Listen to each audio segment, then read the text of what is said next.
For the Wild is brought to you in part by the Calliopeia Foundation. We are grateful for their continued support and the support of grassroots contributions from listeners like you. Learn more at calliopeia.org. To make a donation, visit forthewild.world/donate or find us on Patreon. If you'd like to support us in other ways, consider sharing our episodes through social media or leaving us a review wherever you listen to the podcast. Hello and welcome to For the Wild podcast. I'm Ayana Young. Today you'll be hearing a special on-the-ground interview between Maia Wikler and Kati George-Jim. As much as this fight is about old-growth logging, it is so much deeper than just an industry. It's so much deeper than one singular forest, one singular tree or organism of any sort. It has everything to do with what is beneath the soil, what is being carried by the water, what is the entire cycle of the life that exists on these territories. And that includes our relationship to the land and how we get to practice who we are as Kuas, as coastal people, as Huamuch, and how as relatives we need to stand for each other's territories and stand against colonialism invading people's territories for the sake of a very small profit in comparison to the actual value of the land, the value of our ancestors, the value of our culture and language and spirituality. Kati George-Jim, also known as Hwis-Hwaj-a, is a niece of Pacheedaht elder Bill Jones. Kati has been leading the movement with Rainforest Flying Squad, blockading attempts to log some of the last remaining intact temperate rainforest on southern Vancouver Island within Pacheedaht territory. She was violently arrested while supporting forest defenders as a legal observer during the injunction enforcement at one of the blockade camps in May. Maia Wikler is a PhD student, climate justice organizer, and writer. In June 2019, as a member of the North Face New Explorers Arctic Expedition, Maia reported from the Arctic Refuge on the impacts of the ongoing environmental and human rights crises from the fossil fuel industry and climate change. She is directing a short documentary film for the North Face in the Arctic of the intergenerational women-led fight to protect the Arctic Refuge. Her research focuses on memory as a tool of resistance and resilience in the face of corporate abuse, specifically related to deforestation and the climate crisis. You will now hear a brief introduction and timeline about the situation unfolding at the Fairy Creek blockades from Maia Wikler, followed by her on-the-ground interview.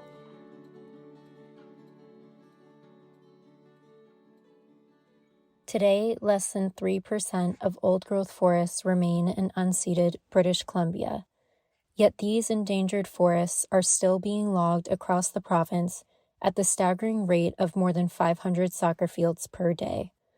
On Vancouver Island, they are destroyed 3 times faster than the Amazon rainforests. With so few old-growth trees left, there is a high risk of permanent biodiversity loss across much of BC. Over the past 20 years, forests in BC were so heavily logged that carbon emissions caused by the industry are now twice as large as Alberta's oil sands. Last August, Pacheedaht elder Bill Jones and land defenders caught word that Teal-Jones would begin road building and logging ancient forests in the pristine Fairy Creek Watershed in a remote part of southwest Vancouver Island. Fairy Creek, located about a 2-hour drive from Victoria, is one of the last unlogged valleys of coastal rainforest in all of British Columbia.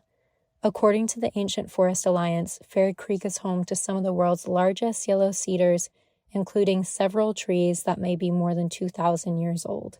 Galvanized by the dire threats these endangered ecosystems face, activists began the Fairy Creek blockades under the grassroots name Rainforest Flying Squad in August 2020.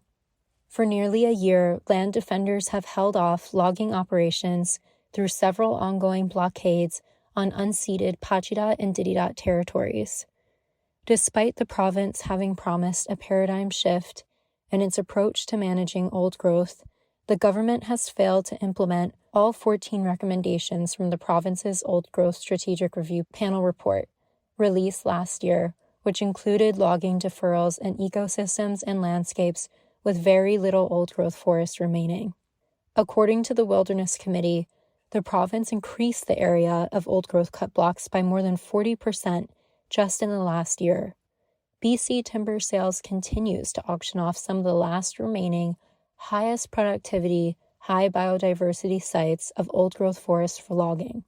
In April, the BC Supreme Court granted Teal-Jones an injunction to ban interference with logging.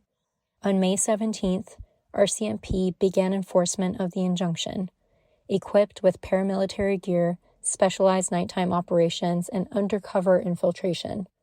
RCMP have obstructed freedom of the press, and arrests have been censored, journalists corralled and contained within designated media areas, if granted access at all. On May 26th, a coalition of media outlets and press freedom groups filed an application in BC Supreme Court asking a judge to order RCMP to provide journalists with access to report on the injunction enforcement taking place at the Fairy Creek blockades. There will be many more movements and injunctions like the ones at Fairy Creek. As the climate crisis intensifies, natural resources continue to grow more limited, and Indigenous communities assert their rights. The unchecked media obstruction by RCMP unfolding at the Fairy Creek blockades could set a dangerous precedent for democracy and the larger ongoing movement for Indigenous sovereignty and climate justice. Indigenous elders, youth, politicians, community leaders, activists, students, and folks from all walks of life are currently on the front lines holding down more than 7 blockade camps throughout at-risk logging areas in Fairy Creek, Walbrand Valley, Eden Grove, and Kayakous Valley. They are chaining themselves to fallen logs, occupying tree sit platforms hundreds of feet above the ground, and cementing their arms into the ground. Over 200 activists have been violently arrested and dangerously removed from these hard block tactics. The fight for old growth is much more than big tree activism. While land defenders maintain blockades to protect some of the last stands of ancient rainforests in BC, just 2 fluent language speakers from Ditidaht remain, whose territories include the Kayakous blockade, where ancient cedars of over 800 years are being felled in the Kayakous Valley in a matter of minutes. BC ended all funding this year for Indigenous language programs, which coincided with the discovery of children's graves at the Kamloops Residential School, where unspeakable horrors were committed by the colonial state and its actors to erase Indigenous languages. The solidarity to protect endangered ancient forests are inseparable from the threats facing endangered Indigenous languages, all of which are inextricably bound to the land. Nuu-chah-nulth land defender Aya Clappis has explained that resource extraction and isolated logging roads contributes to violence against Indigenous peoples. Failing to recognize these intersections only hinders the long-term goal of Indigenous liberation. Canada's own national inquiry on missing and murdered Indigenous women found that there is substantial evidence that natural resource projects increase violence against Indigenous women, children, and Two-Spirit peoples. Many First Nations communities are faced with a desperate choice of extreme impoverishment or the destruction of their forests as a result of stolen lands and the impacts of colonialism. Pacheedaht elder Bill Jones has explained that BC has an extensive history of using corporations as early as the Hudson's Bay Company and as recent as Teal-Jones to legitimize land and resource theft and dehumanizing Indigenous peoples. Pacheedaht is in the process of negotiating a modern treaty with the BC government, and in recent years they moved heavily into the forestry sector. The revenue sharing agreement that Pacheedaht signed with the government and Teal-Jones mandates that the nation, quote, not support or participate in any acts that frustrate, delay, stop, or otherwise physically impede or interfere with provincially authorized forest activities, and that the nation promptly and fully cooperate with and provide its support to British Columbia in seeking to resolve any action that might be taken by a member of the First Nation that is inconsistent with this agreement, end quote. The nation will be paid less than $300,000 in the first 3 years of Teal-Jones logging in valuable, ancient, endangered, and irreplaceable forest ecosystems.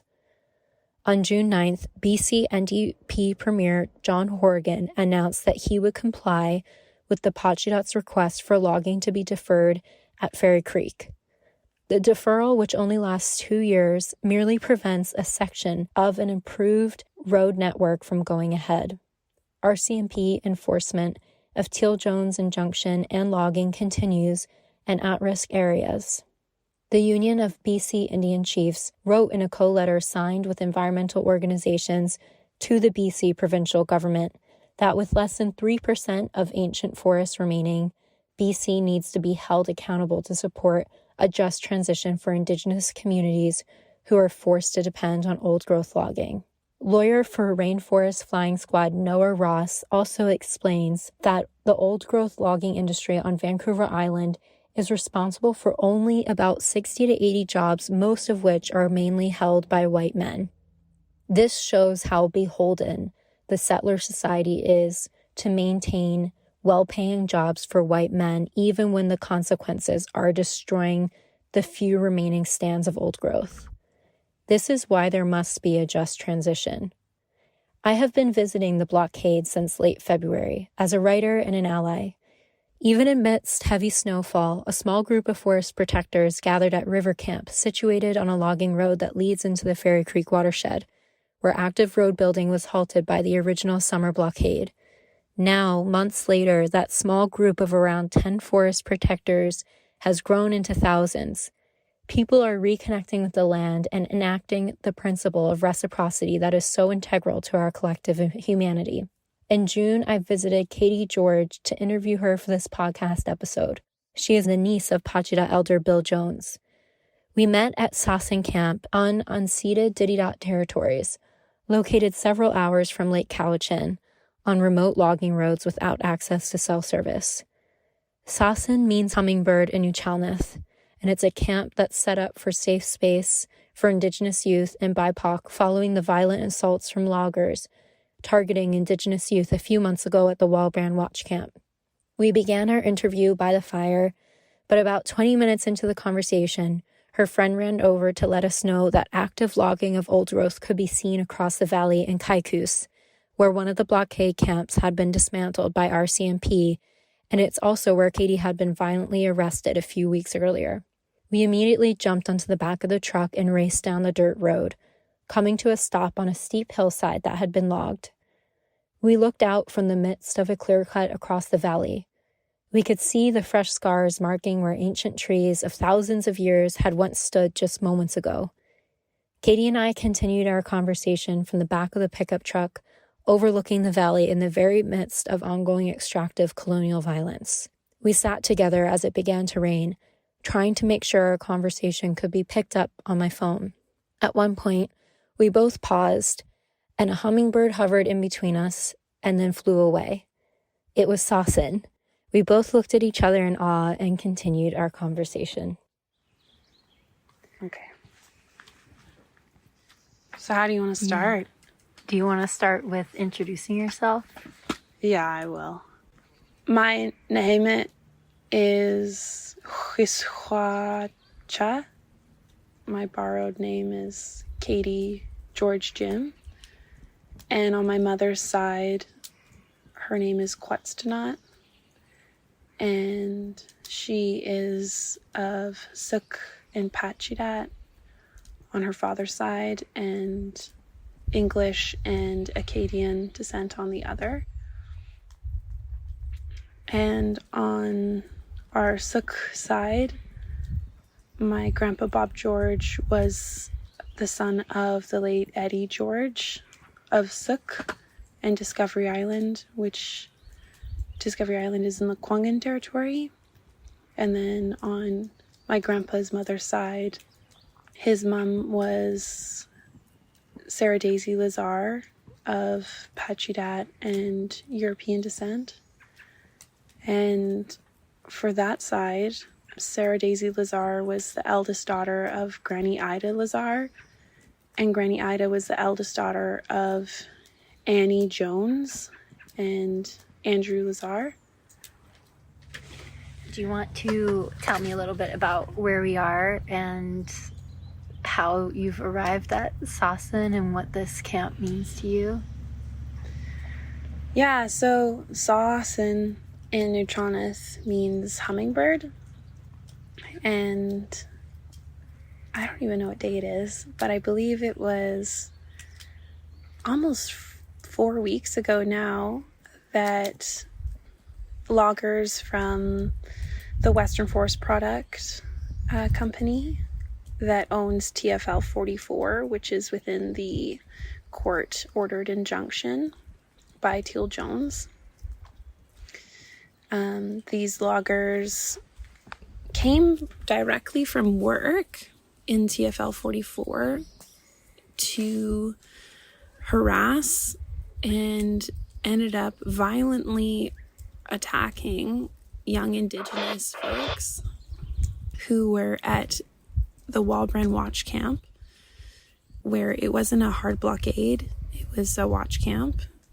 And these loggers not only attacked and harassed the camp, but they racially targeted the native people that were there. And this incident is on record. It's recorded and it's videotaped. And there was, I believe, over 10 loggers that approached this camp. And this was the first and only, as far as I know, actual physical interaction between people from logging companies, specifically Western Forest Products, and people at the camps. And it's not a surprise that they were racially targeted, especially because of the amount of anti-Indigenous hate that exists on all of our territories, but especially when folks that feel threatened, like their jobs or their future feels threatened by Indigenous leadership and Indigenous sovereignty. And so after that day, folks, including myself, came to that camp and, came and chatted to the Indigenous folks that were there, and were able to feel what they were feeling and feel that anger on behalf of the land itself too, to see that those that are standing up to protect our ancestors and to protect the future of our ancestors to be on these territories, that they were targeted for standing up in solidarity with the land. And so after that day, a group of us were able to come back again and scout where those loggers were falling trees within TFL 44. And just the previous morning, they had fallen a portion of the forest just to get at single logs, single ancestors, both red cedar and Douglas fir.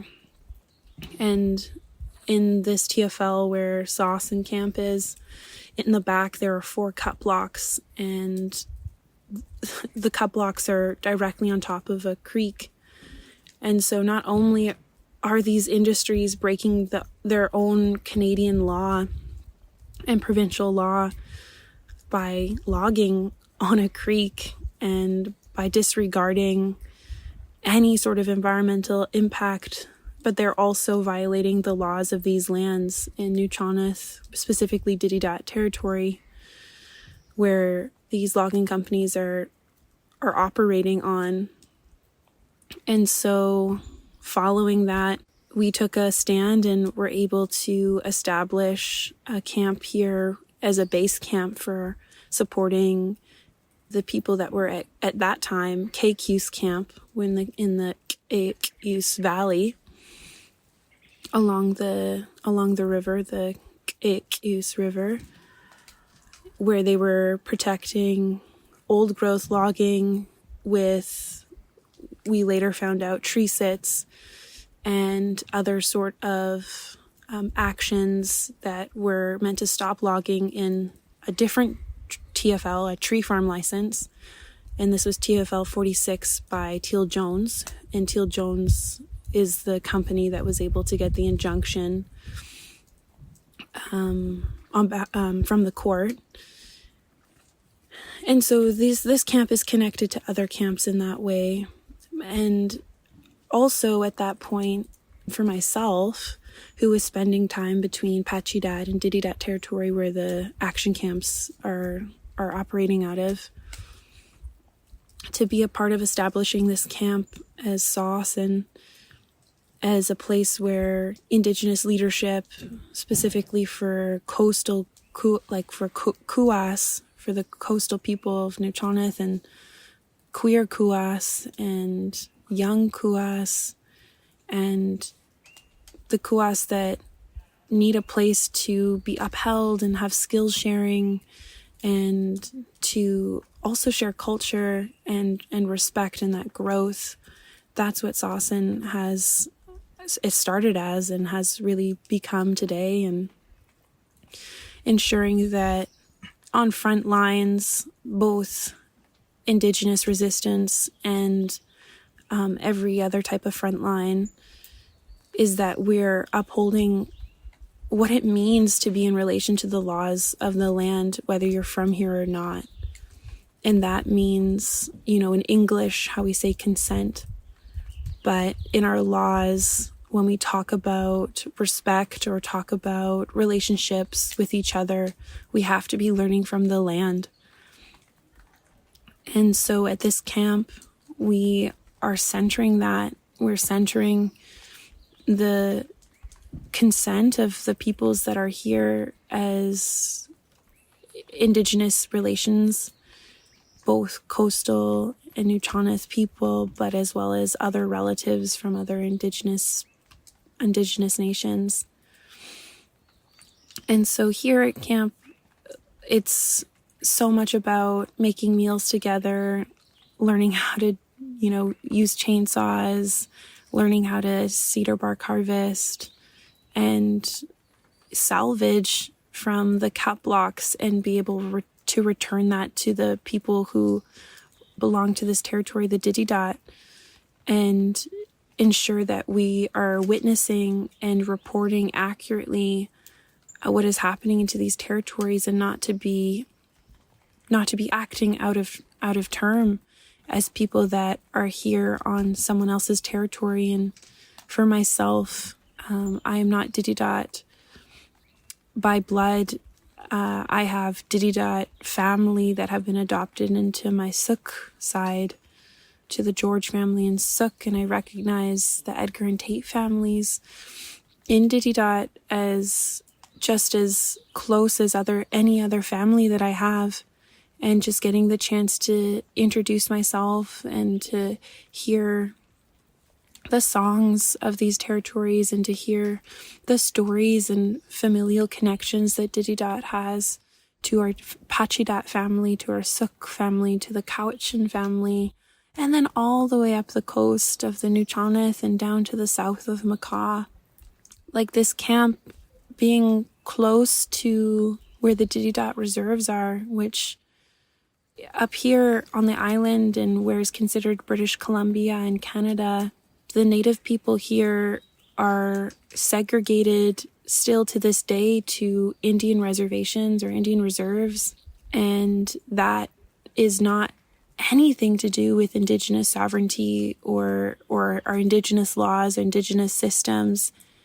The Indian Band Councils stem from the Indian Act, which was imposed on our Indigenous peoples when the colony of Vancouver Island and then at large the province of British Columbia imposed on these lands and imposed on our peoples in order to dispossess land, in order to take away our children, and also to ensure that we were being starved, to ensure that if you left the reserve that you would be incarcerated. And so those are still the same systems that apply to the lands today. And so when I say this camp is close to the reserves, I mean that I want to recognize that the Ditidaht and all of our Indigenous peoples on these lands are still segregated. And they're governed, and I mean that loosely, by the band councils, who have no place to be making decisions on behalf of the ancestral territories of where we're from, because their power only exists within the realm of Canada as a state and as a body that has the jurisdiction which they gave themselves from the crown, from the British crown, to make decisions on behalf of the land.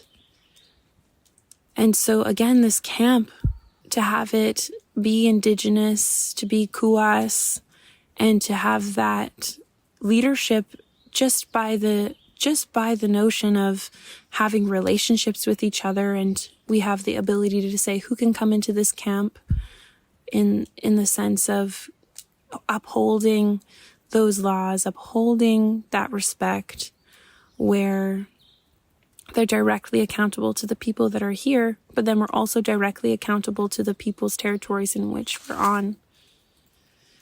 And the reason why I'm here is to ensure that I can have relationships with Kuas that want to be a part of these actions, be a part of this larger movement, I guess you could say, in all of our territories here, because there are very few places where Native people can be seen and held by each other, where they're not centering men, not centering the patriarchy, not centering other ways of leading and having relationships which are outside of our laws. And we talk about land back, we talk about Indigenous sovereignty, and we talk about reconciliation or reclaiming identity. And all of those things are nice to talk about, but what does it actually mean in practice every single day, where you yourself and your peers or your family or even new people that you've met, how do we hold each other accountable to making sure that these spaces aren't just a theory? These spaces aren't in a container outside of ourselves, but what we're choosing every day is to practice and be kuas, practice and be huelmoch, practice and be huilnuch. And that is what having a space like Sawson offers, and we're giving that love to the land while we're giving that love to ourselves.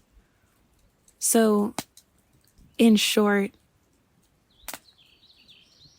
it's just being who we are in a space where we're not filtered and we're not being held to someone else's standard.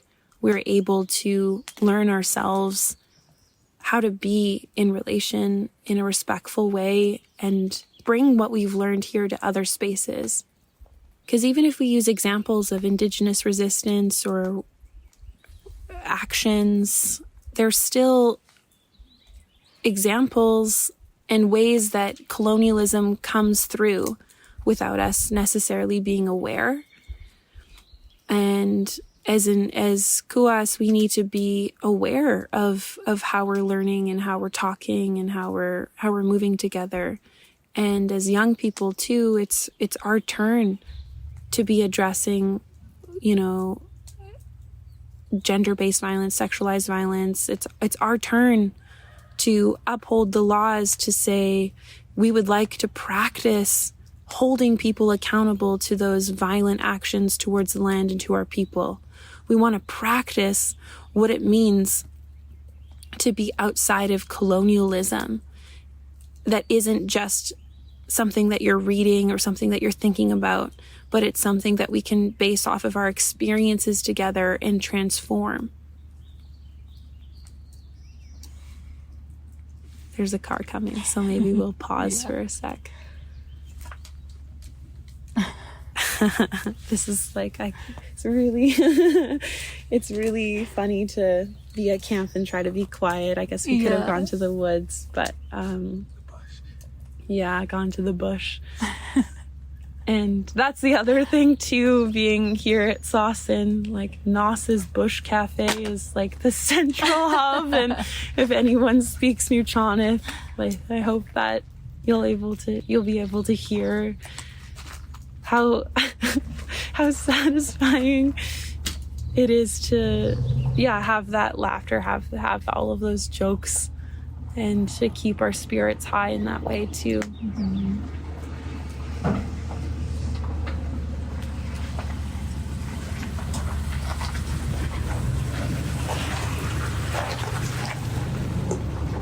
We will not be the last generation to stop the fight. Yeah. I'm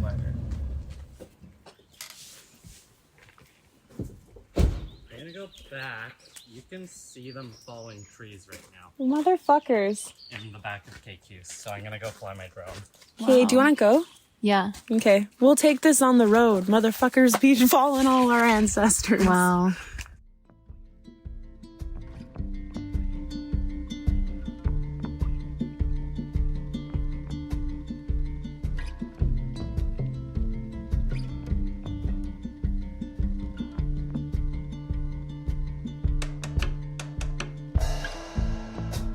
All the dreams left unborn,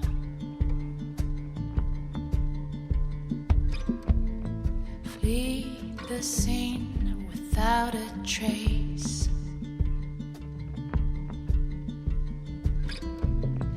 All the warning signs ignored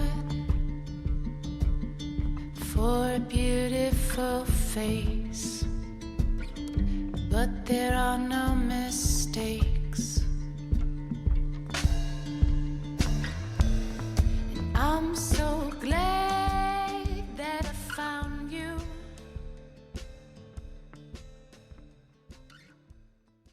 So we just paused recording because we got word that there was active falling.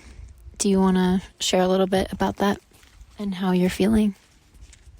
Yeah, so we're in Ditidaht, unceded, unsurrendered, sovereign, and Ditidaht territory, which, for those of you that are listening and you're not familiar with the island, it's some of the most southern Nuu-Choneth territories on the west coast of what's now known as Vancouver Island.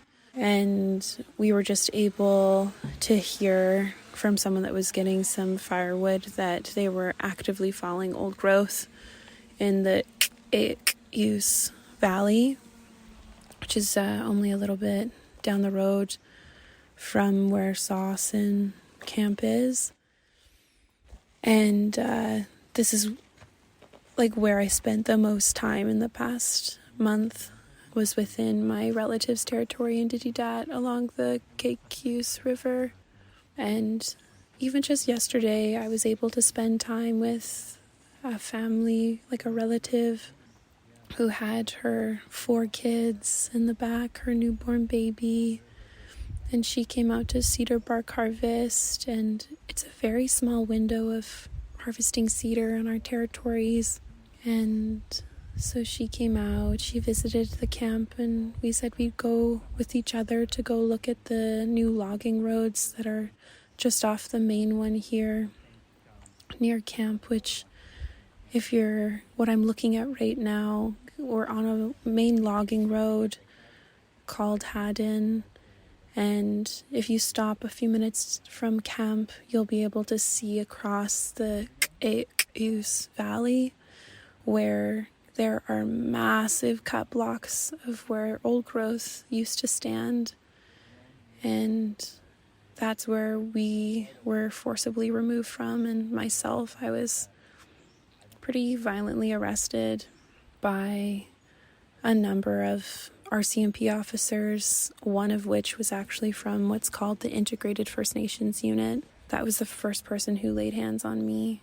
And so in the Teal-Jones Valley, that the river is not only a fish-bearing river, but the entire ecosystem, the entire valley, the entire life force that is related to our DNA, that's related to our ancestors, and specifically to Ditidaht peoples that have been on these territories since the beginning of time.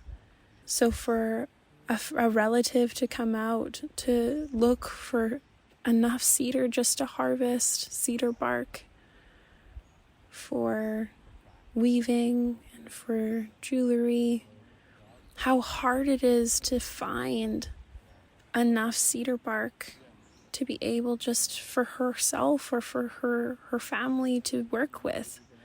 And that's a humble amount. That's not even a large production of any sort of cultural material.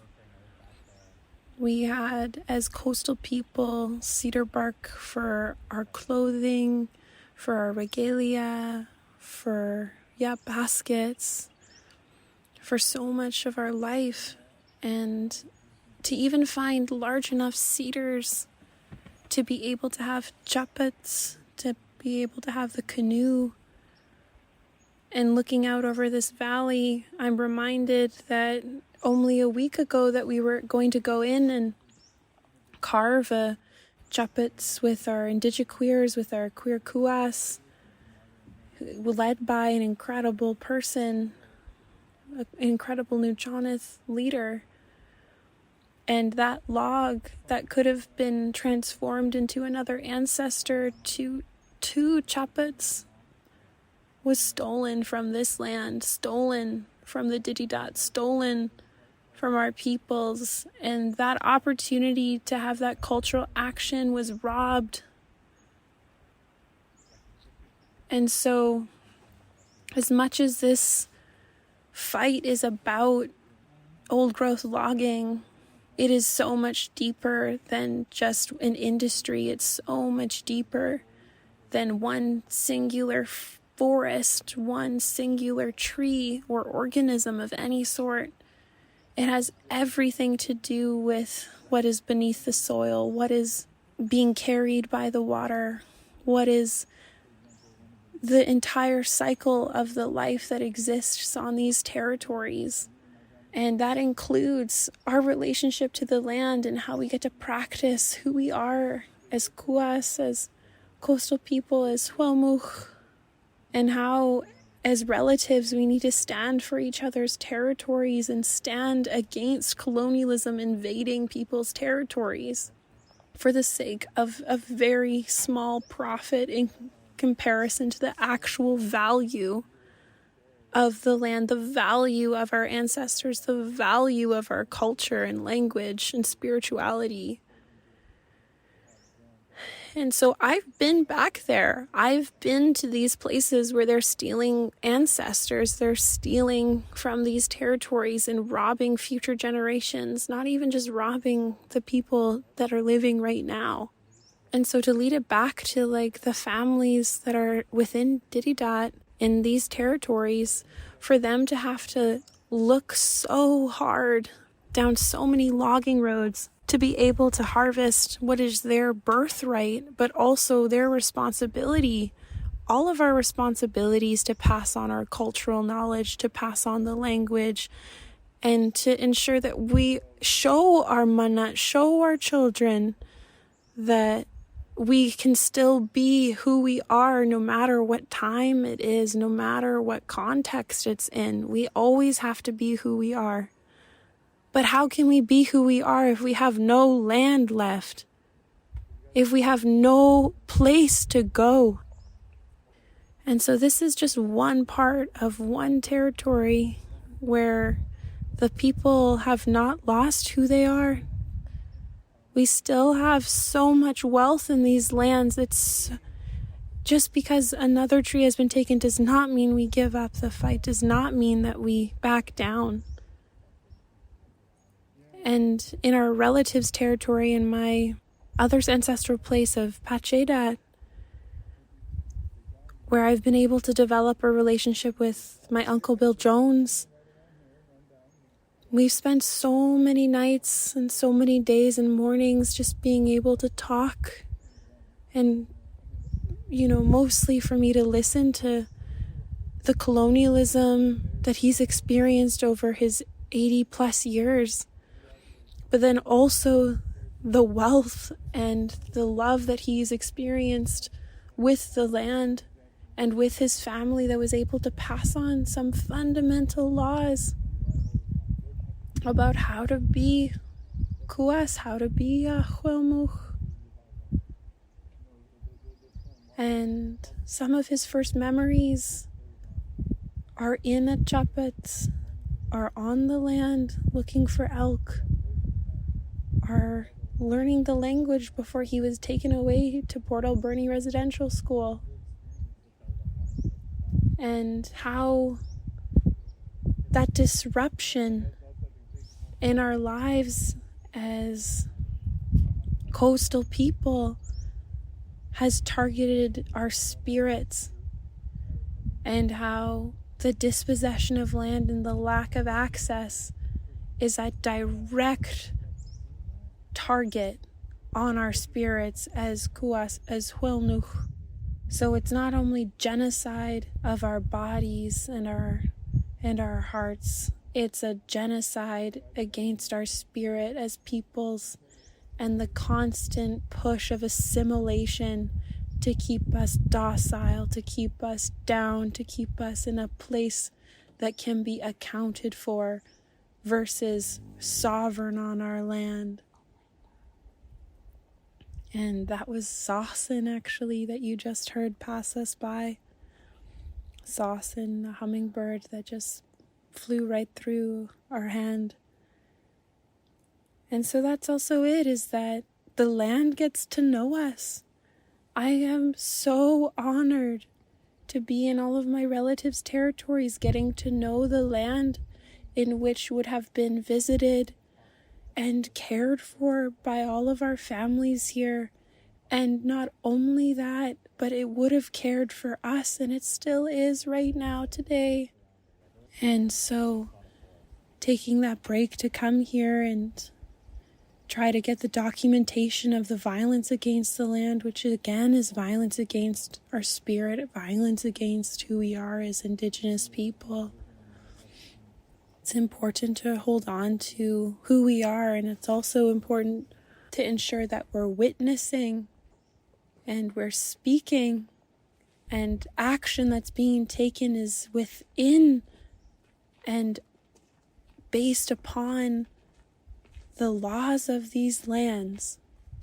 And I can't say that enough, because the laws are not something that just can be written and read. They have to be practiced every single day that you wake up and choose to live.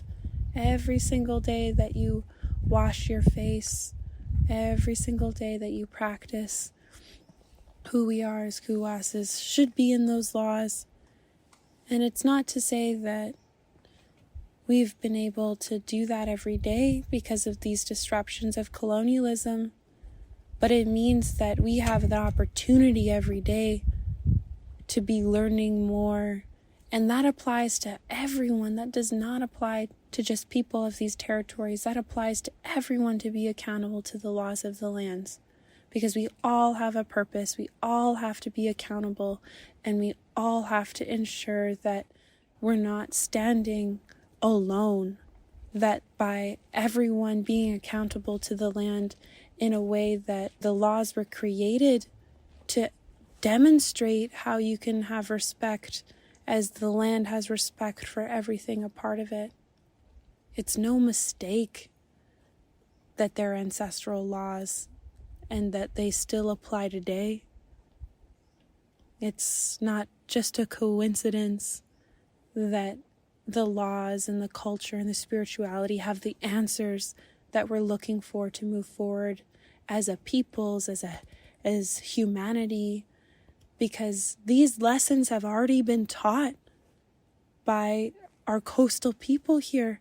We have stories of destruction of land and breaking the laws of these territories and what happens to the people, what happens to the land. And this is just another lesson that we all have to learn.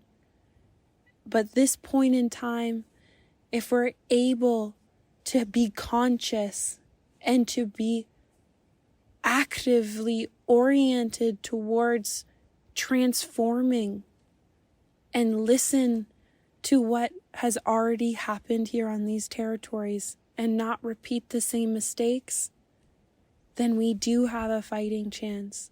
But it's up to each and every one of us to be able to recognize that. And so again, like, I'm looking out here into the valley, and I just, feel so grateful to be able to know these lands and to be able to say that had just even a few moments to introduce myself to the ancestors here.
As the sun was powerful. Yeah. Now the sun's coming out. Yeah. They're flying around. There's lots of birds around here. Every morning, get to listen and see them. I remember that's what someone said to me about the difference between an old growth forest that's alive and a tree farm that's dead. Is that sunset, an old growth forest is like an orchestra. And the tree farm is silent. That makes me think about our languages and how they are derived from the territories that we're on, and the dialects and the relationships to our families and the land, where our languages they're the land. That's the sounds of the territory, the breath that you take and have emphasis on. Each sound has been made from these lands before. My name is of the land, and that's why it's so integral to us as Kuas, as Huamuch, to be able to have our birthright, to know our languages, to know our names, and to have that identity and why these colonial projects target our language. Why it was one of the first things that they stripped from our children and our families was making it illegal to speak our native languages, because the colonial projects here, by the time they got here, they had practiced their tactics of genocidal action and targeting language, targeting land, and targeting women. And for us, those things aren't separate. And so for me, like Suk, the language of Suk, the last speaker was my grandpa, and unfortunately he wasn't able to pass any of that on because of those experiences with residential school and what was passed on by his parents. So that like white supremacy and colonial mindset that's been passed on in all of our families. And so for me, there's no one to learn that from, and that's an entire people's, entire territory's language. So for me as a young Kuas, a young Huelmuch, learning it from recordings, reviving it, and also not giving up that Suk is an independent people, independent language. It doesn't mean it's not related to languages like Sinchathan or Hokaminam or Lekwangin. As Coast Salish people, it is related. However, also, like, Suk is where the territories, the ecosystems transition from a Garry Oak meadow ecosystem to a temperate rainforest. And so it also shares many sounds and many words with Ditidaht and Nuchoneth language. So it is, as myself as a coastal person, like both through my like DNA in my blood, from my family, and both Coast Salish and Nuchoneth, the language in like my place as Suk is also that, and that long lineage and long relationship with all of the types of peoples and the lands where they come from, like is reflective in our culture as well. And so I guess I just need to even remind myself of how important that language is, and in my life where my name is of that territory, is of that language that isn't spoken every day. And so how powerful that is to ensure that I speak that truth, and I honor the families and the nations that are in very strongly advocating and practicing their languages. And that's extremely powerful example from Ditidaht and our family that is doing all of that work with the youth. And so none of the like land back and Indigenous resurgence and sovereignty, you know, it can't be separate from our culture, can't be separate from the land. So it's how to bring all of that together, all of the actions together. And so there's so much to come out of this. And even Sawson, where young Kuas can meet and talk, and as coastal people especially build those alliances across this big island and all of our territories here, to ensure that we can be supporting each other, we can be upholding each other through our laws and also through our experiences, which I have mentioned before, and how laughter and joy is brought out when we get to come together and get to know each other and just share as coastal people, and just how, as me as a person, has never felt more at peace and more not. I've never been this ready before to be exactly where I need to be and act in the way that I believe to be honoring those laws. And perhaps I sound so serious when I talk about that, but I take it that seriously, but I also don't. I try to take I don't try to take everything as seriously as that, in the sense that I need to remember to laugh and to express myself in ways that allow myself to be vulnerable and demonstrate that we can be all parts of ourselves while we do this work. And there have been many generations before us that have fought for land, and for the generation right now, and to be able to transform a lot of the lessons. Like, we have transformation stories as coastal people. That is exactly who we are, and I really believe in that myself. As me transforming with other people and transforming with the land as we're in relation to it, because there's not really a beginning or end. It's just so many cycles of transforming, and so this is just one iteration of that. How does it feel to have been out here for so long now? You know, you've spent weeks upon weeks being in these forests that are threatened and meeting new community, returning to old community.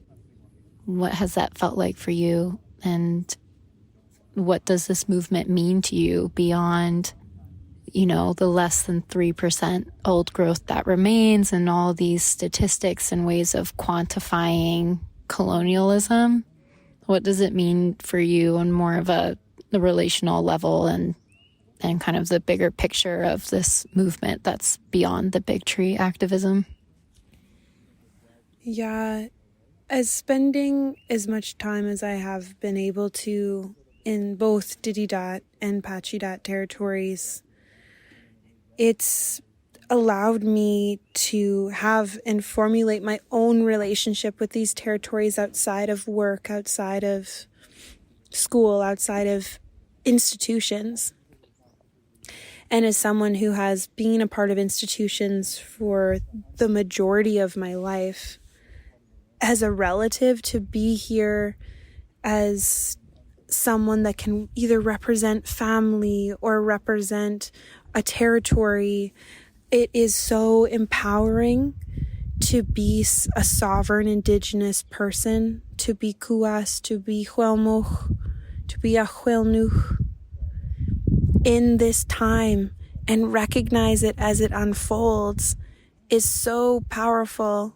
And I've been working extremely hard on having that spiritual balance, on having an emotional balance, and while being able to carry forward with everything that my heart wants to do, and my salit, my tlimaksti, my spirit, is carrying me forward.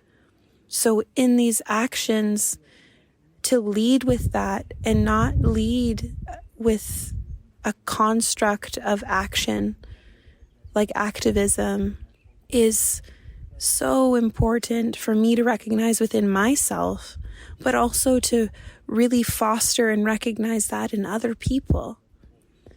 And we hear a lot about how people can join together and create action and change, and these larger movements that have so many different facets, from environmentalism to social justice to this or that are categorized, like you were saying, to be quantified, or even through qualitative perspectives that are from an outside perspective versus a internal perspective in relation to the land.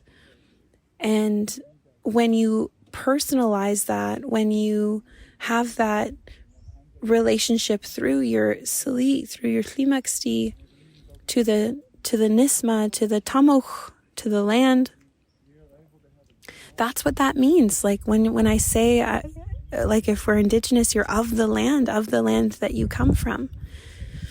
And so a movement or an action doesn't always capture the entire story, the entire truth. In the sense, we have to be able to link it to our past, our present, and the future of what we're experiencing, and the knowledge itself. Because as huelmoch, as kuas, our knowledge systems, our legal systems, our education systems, all of the systemic parts of who we are in our societies and in relation to the land, those do not have an expiration date. Those do not get to fade into the past or be forgotten. And that's what I mean when we practice who we are every day, is that we acknowledge all of that time in one place.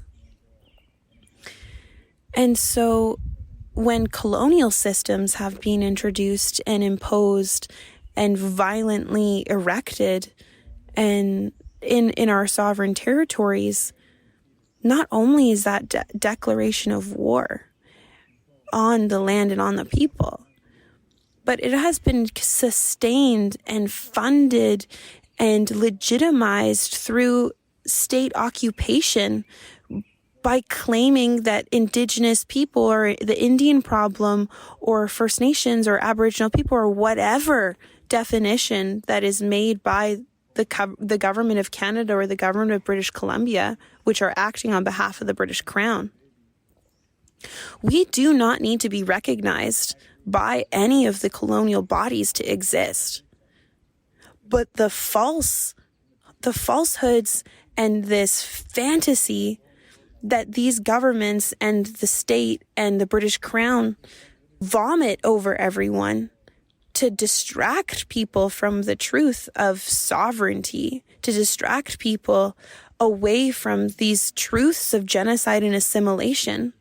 Is respectability politics? Is this recognition politics? Even me talking in this way to define what these mechanisms are that are imposed on Native people is a part of the problem as well. Like, should I even need to explain it through this colonial tongue to talk about oppression versus just accepting it as a truth, accepting it as a fact?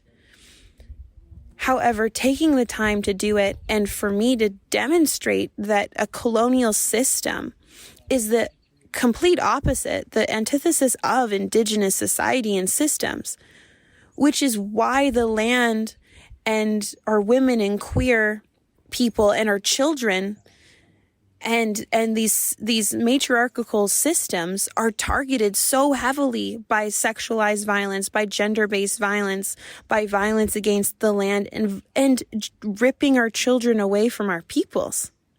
Why we need to talk about that is because we need to talk about the colonial reality, that falsehood, having real life consequences and intergenerational consequences on these lands and on these people.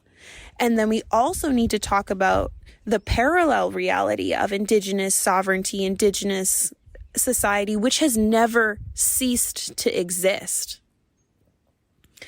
And why we don't need to be recognized by any state or provincial or foreign monarchy is because we have always existed and we will continue to exist in our sovereign way.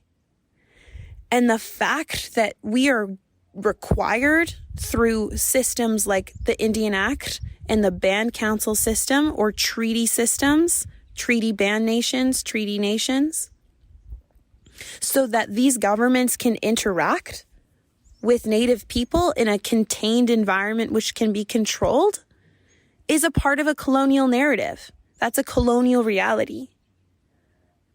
And so for this environmental movement, for standing up for old growth, for these actions, I like to call them, versus a movement, because a movement implies there's force and energy and people behind it in a sense where that is the movement where we need to go or be carried by. And what I really have to say to that is that it is so limiting, and we can't look to a future that has limitations around transforming or having that change and transitioning away from colonial reality. We talk about just transitions for energy. We also need to talk about how we're going to transform and transition away from systems and the entire, whether it's a political one or an economic one or a social one, which are categorized in these colonial Western ideologies. We need to be asserting and uplifting Indigenous sovereignty in the ways that it is going to be, as it already has been, the past, present, and future of this planet, of this world. And that is what needs to be upheld as a quote-unquote movement. And we need to all get behind this idea that there's not going to be many solutions for a broken system. We can't fix the police. We can't fix capitalism. We can't fix colonialism or imperialism. The solution is to either absolve ourselves by choosing something different, by removing ourselves and rebuilding. Because the thing is we can't just have just total destruction and be left with the same biases, with the same problems that we've always had in relation to Western ideology or colonialism. There has to be something else at the same time that we're building up. And so for me, in these moments of interpersonal relationships or in this larger scale movement that people have been investing time into is just to say that we need to be imagining and dreaming of a future that doesn't include oppression and the raping and the colonizing of Indigenous people, whether that's here on the island that I'm from, or from an island across the Pacific, or across anywhere there is sovereignty in relation to the land.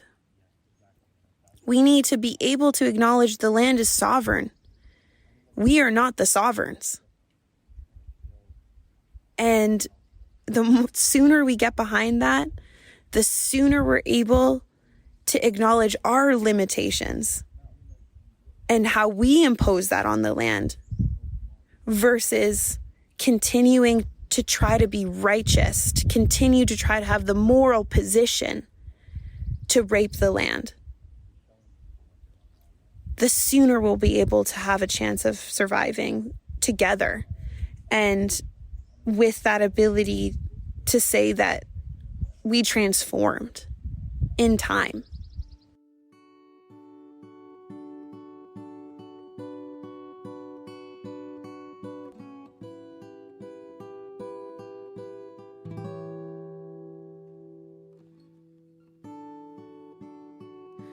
Wake up,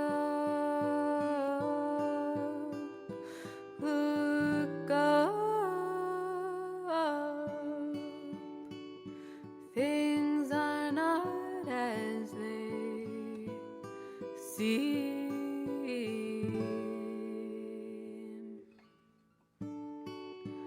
All those men in big white houses, they are living a dying dream.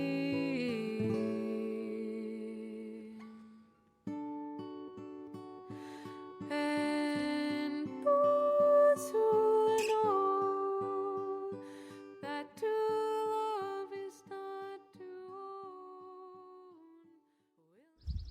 A lot of the last couple of weeks since the injunction and enforcement of the injunction has been colonial state actors doing whatever they can in their power to impede the ability to witness.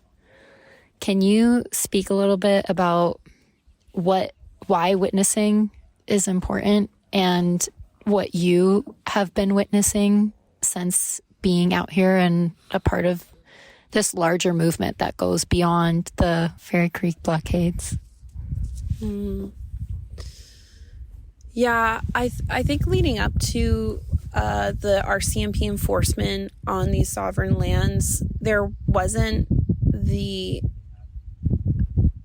ability for many folks to see themselves in how the enforcement would go.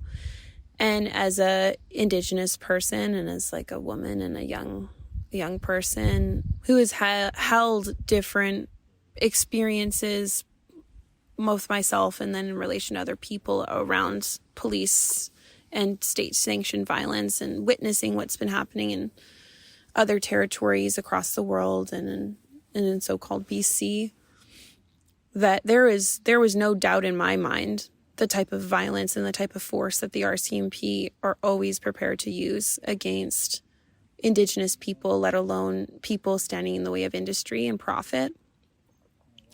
And so to try to talk about that within the camps that were established before the enforcement was very difficult for people to believe that the police aren't your friend, to believe that you'd be treated differently because you're a settler or a white person, or that this is a movement where the police could respect these direct actions and civil disobedience.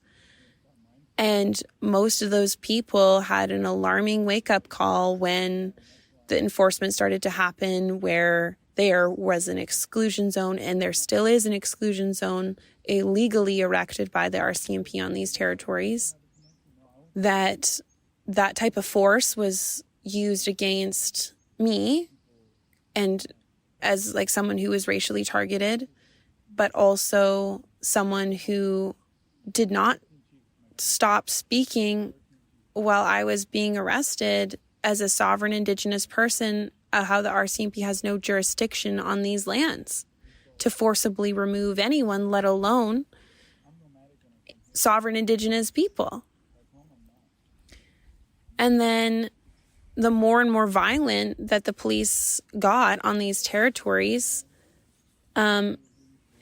including the tree sitters that were in the use territory behind us here, where they threatened tree sitters with rubber bullets and tear gas, and where they rappelled down from a helicopter to drop into tree sits, and also removed someone from a tree sit just by a piece of rope. And in addition to behind the exclusion zone, what happened at the exclusion zone, again, where young Native queers were targeted by the police and were some of the first people arrested at an action at the exclusion zone on KQ's main logging road. And then a second time where a mass arrest happened, where they arrested every single person on site except for a couple media people. And this was the day where there was the largest amount of Indigenous youth that showed up. That was over 50 people. And so there is no law that the RCMP follow except for the one that has the most force, and typically that has the most violence. And a sad reality is that, you know, if there wasn't a media person documenting my arrest on the first day, I have no doubt that would have been more violent. You know, that day, actually, I was charged with, then when they first were announcing that they were arresting us, which they didn't tell us, they only told us after they grabbed us, was that we were being arrested for obstruction of justice. And then later on, after I mean, at that point I was practicing my right not to speak until my lawyer was present. They were charging me allegedly with assault of a police officer.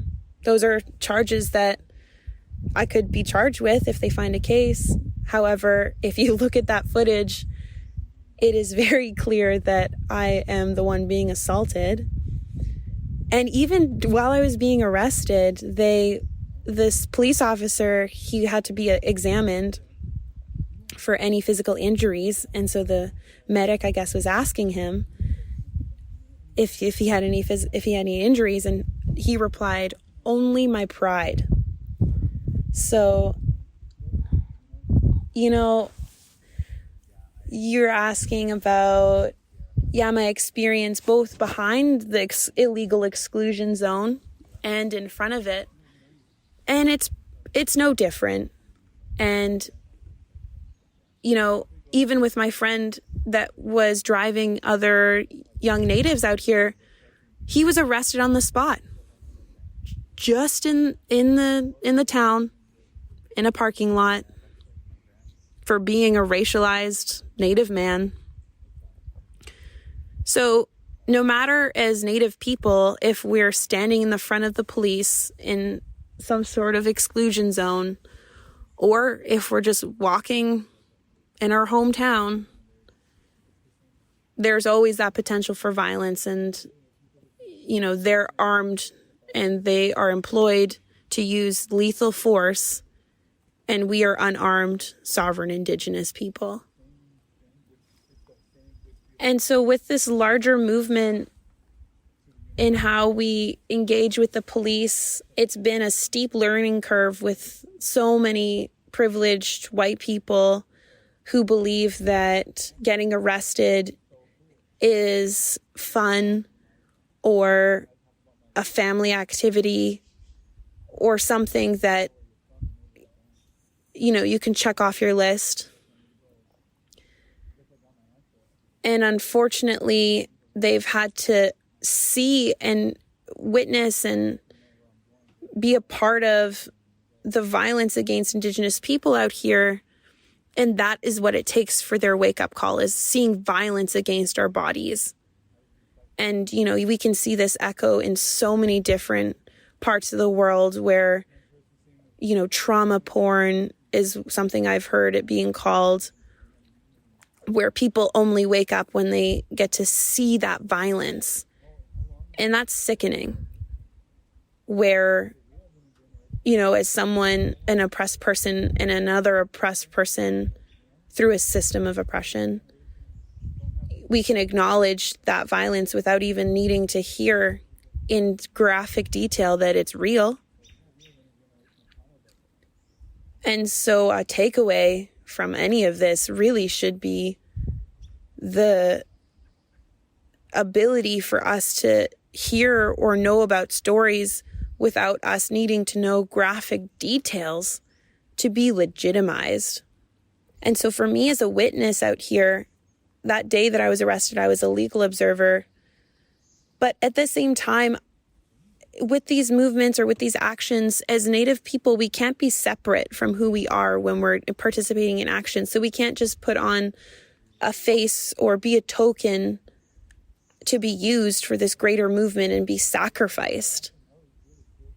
We have to be exactly who we are in our entire form when we're doing this work, because it's not just some sort of civil disobedience. It is 100% practicing who we are as sovereign peoples and being accountable to the laws that are of the territories that we're on. And so as a witness, it's not only as a legal observer or someone that can vouch or participate in some sort of Canadian legal system. To me, it's so much more important to be accountable to the laws of the land and witness and report to the peoples whose land this is. And to ensure that those peoples, those ancestors, those families know what exactly has happened.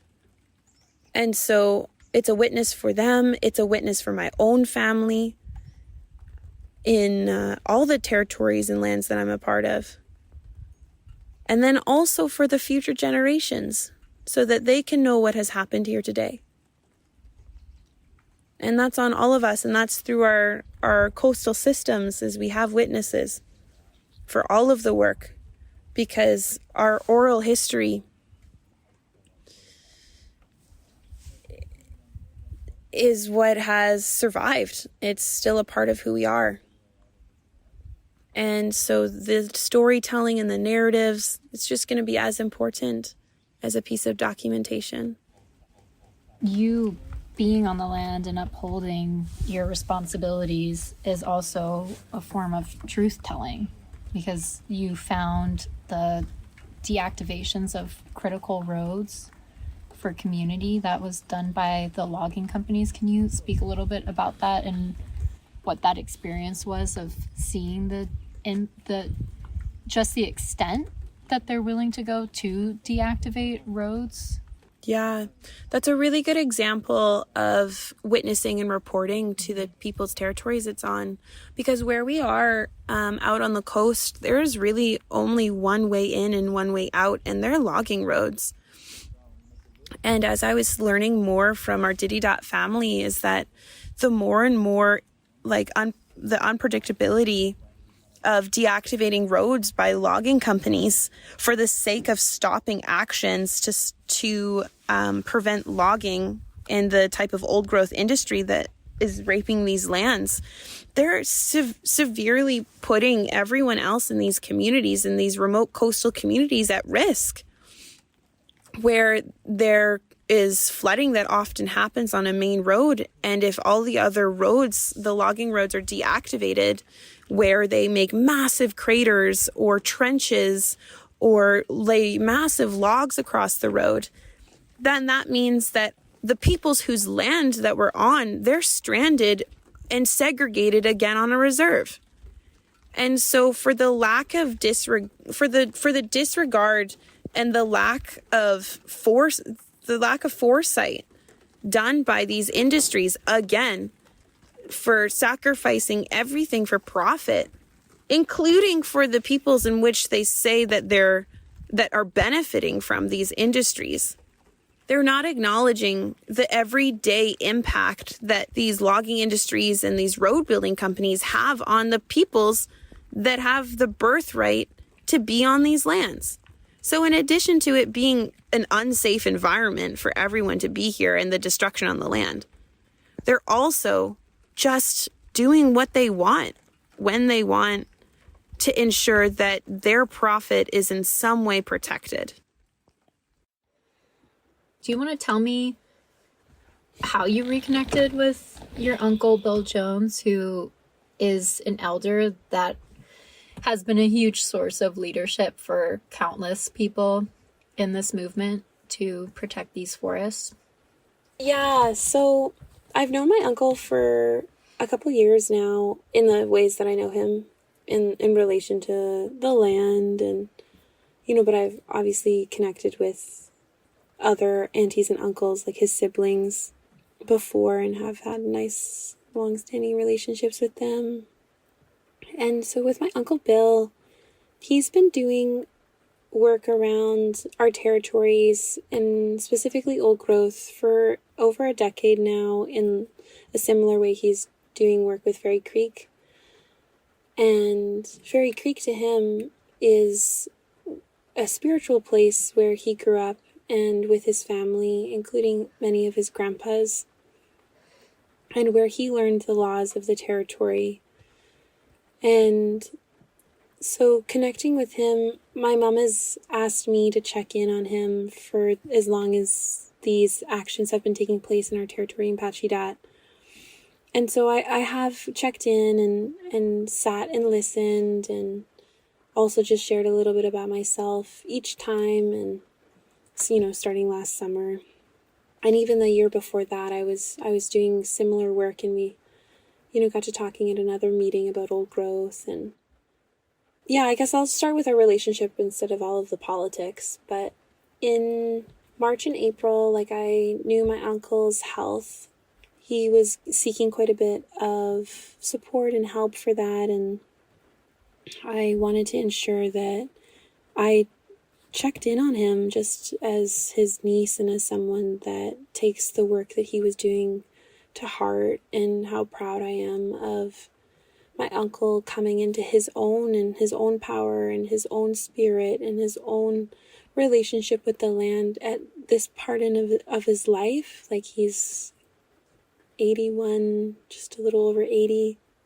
And, his journey from when he was a baby until now. And so how many experiences he's had as being Kuas, as well as being someone so close to colonialism for so long, as someone who was stripped of their language, stripped from their home. And this past year, even for me, spending a lot of time with uncles, which I grew up so closely with elders and aunties and mums and cousins and sisters. So not so much spending time with men or uncles. And, especially in this past year, talking about and learning more about the impacts of sexualized violence and gender-based violence in our communities.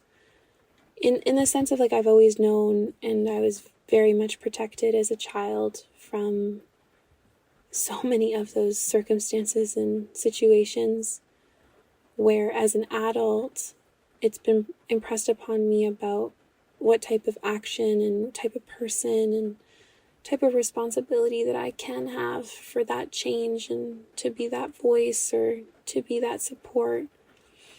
And so the reason I'm sharing that is because spending time with men, and especially men in our communities, it hasn't necessarily been at the forefront of my learning, whether that's traditional teachings or with just experiences. And so with my uncle, as someone who wears their heart so openly, and it was quite uncommon for me to spend that much time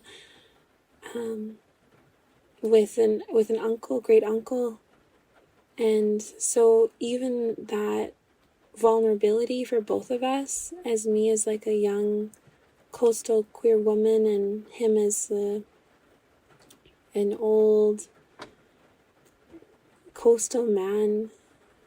So we were able to talk a lot about politics and our experiences, and I entered into his life at that point in the spring as someone like a caregiver, and, you know, groceries and laundry and just stuff around the house and cooking, and, you know, and it reminded me that I need to do more of that for myself, but also like some of that reciprocity that comes from when you develop that type of relationship with your family in that way, and how right it is to be able to spend a lot of uninterrupted time listening and developing relationships with elders that isn't just in a meeting or outside the home or for some sort of external purpose other than just wanting to get to know your family. And I feel like because of all these colonial disruptions that's something that also has been taken away from us. And so for me to feel at ease to spend that much time with my uncle and, you know, to hear about our family, that's a big part of what I spent time talking about and listening. Like my uncle talk about was our coastal side and the history of the Jones family on this coast in relation to Pacheedaht, but also the true history of the family there, which has relations to Klaus territory further up the coast, and then before that they were folks in Clallam territory, and even before that they were closer to La Push and Macaw.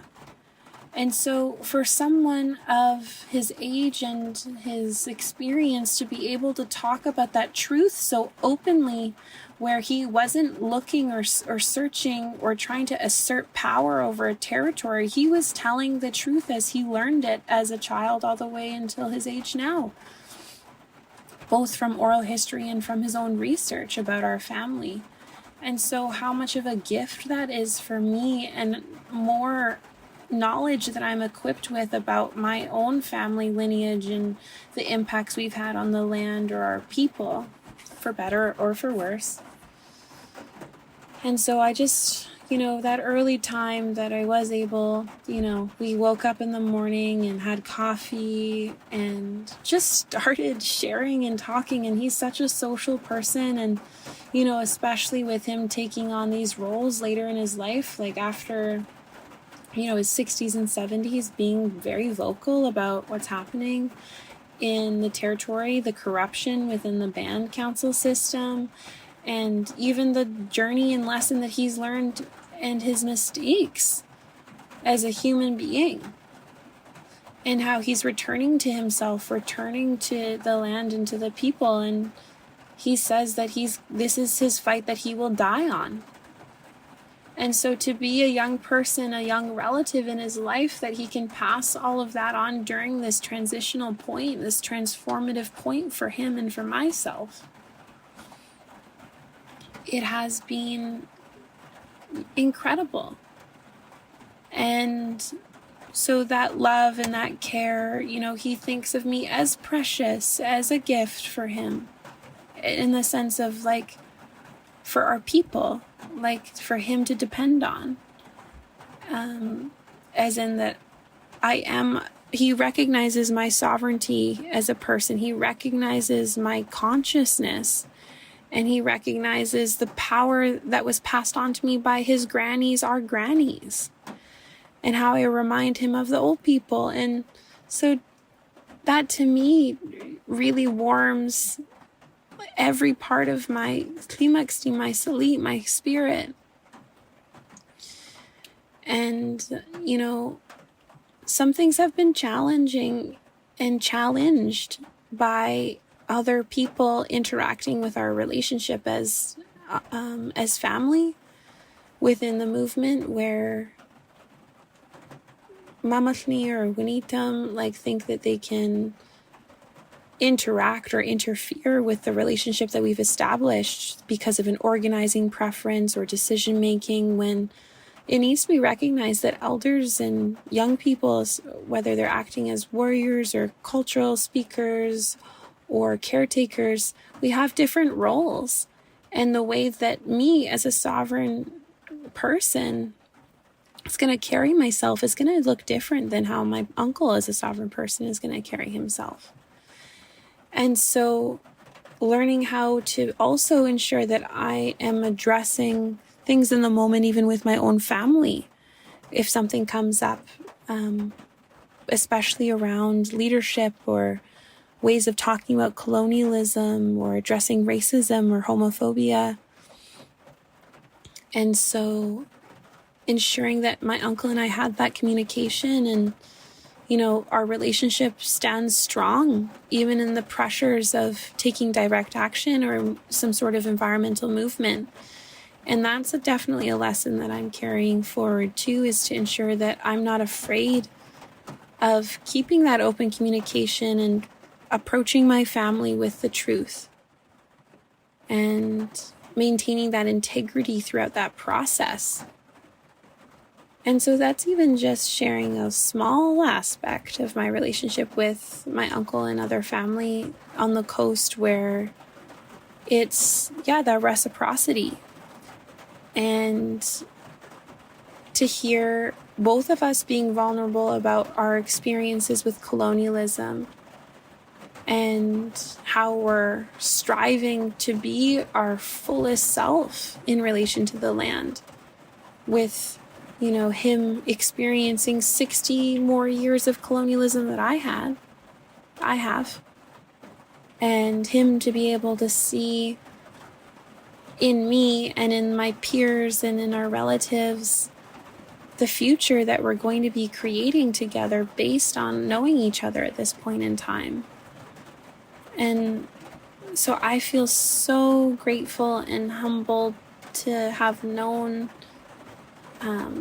all of our ancestors through him in this short period of time. And it's been hard, because the more and more that I'm on the front line and on the territories, unfortunately, I haven't been able to spend as much time in the last few weeks, especially since being arrested, to be with my uncle and just to even have that time to, you know, have coffee in the morning together, or just to, you know, hear his stories again so I can remember on my own. And so as much as I recognize this important work, it's also a reminder that unfortunately I'll be spending time away from my family, because not everyone can be in the same place at the same time, and to recognize that that is the reason that we're fighting for this, is so that we can have our family on the land, that we can have these stories being told and the cultural work happening on the land. But when there's colonial destruction and enforcement and violence that happens here, it is not safe for our people to be here all the time. We can't take care of the people that we need to take care of while we do this work. And so for my uncle to be on the front line when he can and bust through those police lines and lead our people and show that inspiration to peoples everywhere, that we are able to take up the space and assert our sovereignty in the face of that violence. That true act of transforming in real time is what I've experienced and witnessed with my uncle, and we've been able to do that together. And whether that's sharing words or sharing our spirit or sharing our consciousness. So I love him, and I love all my family, and I love all of the people that have invested in me, whether that's through education or through the teachings from all my coastal relatives, from the Nuu-chah-nulth to the Coast Salish, and even our Kwakwaka'wakw relatives to the north on the island. We're all interrelated through our systems here. And I just can't wait to meet more and more of my relatives and to continue knowing my uncle and live out our days fighting for these territories together. Yeah. That's so powerful.